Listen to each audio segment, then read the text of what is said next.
বিকাশের আজকের নিবেদন কণ্ঠনাটক নীরে ফিরল পাখিরা। চরিত্রায়নে দ্বৈত ভূমিকায় সন্দীপ গুহ এবং দ্বৈত চরিত্রেও কাকলি দত্ত। শুরু করছি কণ্ঠনাটক নীরে ফিরল পাখিরা।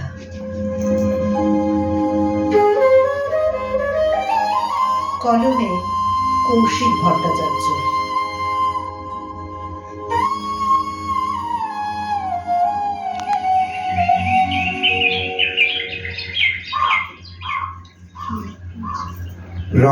রমেনের বউ অনুপমা, রমেনের ছেলে রাকেশ মলিনা দেবীর পায়ে হাত দিয়ে নমস্কার করে বেরিয়ে যাচ্ছে।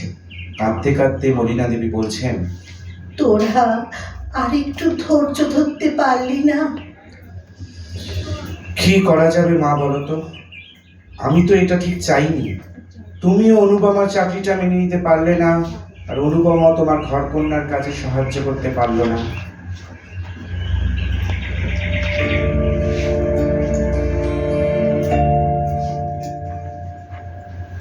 মা, এই গুচ্ছি ফ্ল্যাটে থাকতে ভালো লাগছে না। ঠাকুমার বাড়িতে বড় বারান্দায় আমি খেলে বেড়াতাম, বিরাট বড় ছাদে ঘুরতাম।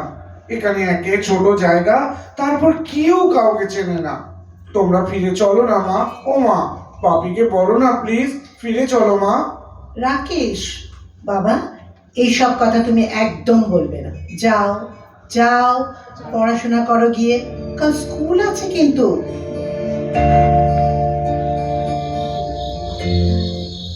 রমেন অফিস থেকে ফিরে বাড়িতে ঢুকতে গিয়ে থমকে দাঁড়ায়। রাকেশ হাউ হাউ করে কাঁদছে। মা, মা তুই কাঁদছিস কেন? তোর মা কোথায় গেল? দাঁড়া, তোর মাকে একটা ফোন করি। হ্যালো অনু, কোথায় তুমি? ছেলেটা বন্ধ দরজার সামনে দাঁড়িয়ে সমানে কাঁদছে, আর আমিও অফিস থেকে ফিরে দাঁড়িয়ে আছি। তুমি এত দায়িত্ব জ্ঞানী হবে কোথা থেকে? আর 5 মিনিটের মধ্যেই পৌঁছে যাব। তোমরা প্লিজ একটু অপেক্ষা করো। এখনো 5 মিনিট? এখনো 5 মিনিট দাঁড়াতে হবে? শোনো ফ্ল্যাটের তালাটা খুলি। দাঁড়াও, আজ একটা ফয়সালা করতে হবে। হয় তুমি চাকরি ছাড়ো, নয় এবার নিজের বাড়ি ফেরো। তোমার জন্য ছেলেটা ভুগবে, এটা তো আমি মেনে নিতে পারবো না। আসলে স্কুলে জরুরি মিটিং ছিল বলে এত দেরি হলো।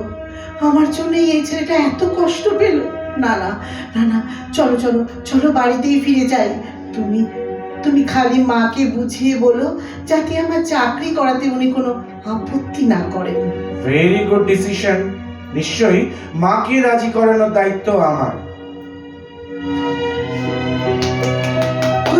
কি মজা, আমরা কালকেই বাড়ি চলে যাব, ঠাকুমার বাড়ি যাব। ও বাবা, চলো না, কালকেই যাব তো বাবা, বলো না, কালকেই যাব তো।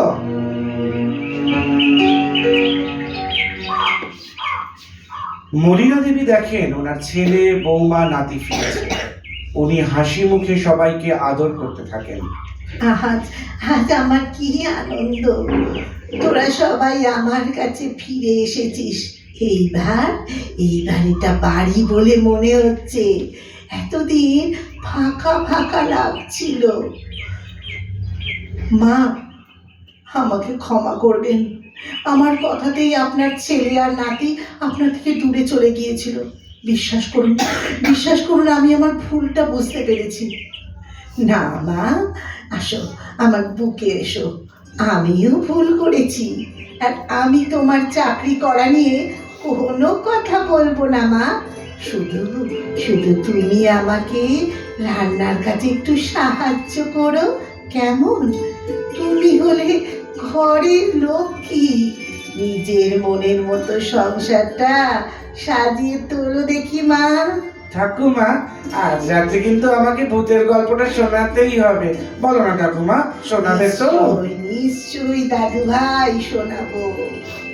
দেখো মা, পাখিরা নীড়ে ফিরে এসে নিকটা কত আনন্দ মুখর করে তুলেছে, তাই না মা? হ্যাঁ রে খোকা, ঠিক বলেছিস। ঠিক আমার ঘর ভরে গেল। ঠিক বলেছিস রে বাবা।